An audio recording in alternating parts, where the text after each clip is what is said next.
makes to this personally as husbands and wives. But look what the foundation is.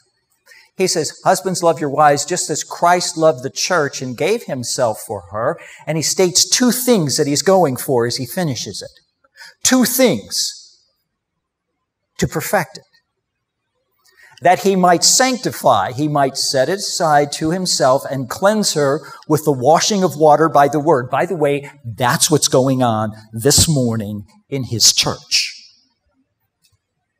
I am attempting to wash out a lot of bad thinking that is prominent in our time about the church.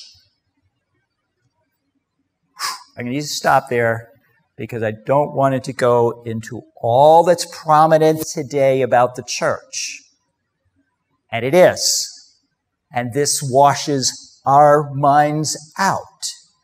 So we're taking the word and we're washing it so that we can be set on going with Christ, his way, with his church in its place and used like he intends.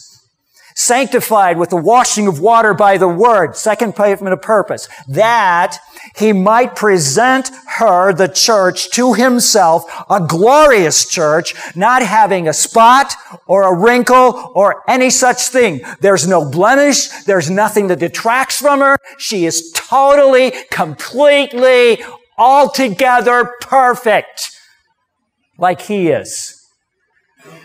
No such thing, but that she should be holy and without blemish before him in love. That's the finisher of the church. Let me say, if it's anybody else's church but Christ, this isn't gonna happen. It won't happen in your life. It won't happen in their life. It won't happen in anybody's life. Because he is the only one. He is the way, the truth, and the life. And nobody comes to God but through him. This is how it's done. And if the church takes him away from being the head, from him, his being his church, does that happen? Does it happen that it's no longer Christ's church? Do you know in the book of Revelation, when he describes churches, those future churches, present churches, he talks about a church where Jesus Christ is standing at the door. Hey, can I come in? And the church thinks, hey, I don't need anything. I've got everything I need, and Jesus is on the outside of the church. Does it happen? No, he just told us that because it never happens. As a matter of fact, it happens, and that's the brainwashing that's going on with the church, that it needs to be marketed by these principles so it's an effective business operation. You know what? It needs to be administered. We need to administer it better. But I want you to know, Namanika. That's a Latin phrase. Wow.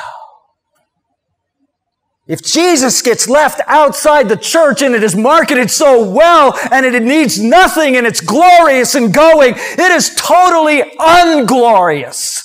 It has major spots and wrinkles. No matter how beautiful and populated it looks. Amen? Now, I'm not against a beautiful, populated church. But I am against it if it's got him needing to knock at the door and ask admission. Say this with me. That's crazy. Say this with me. That's crazy. That's crazy. It's totally crazy.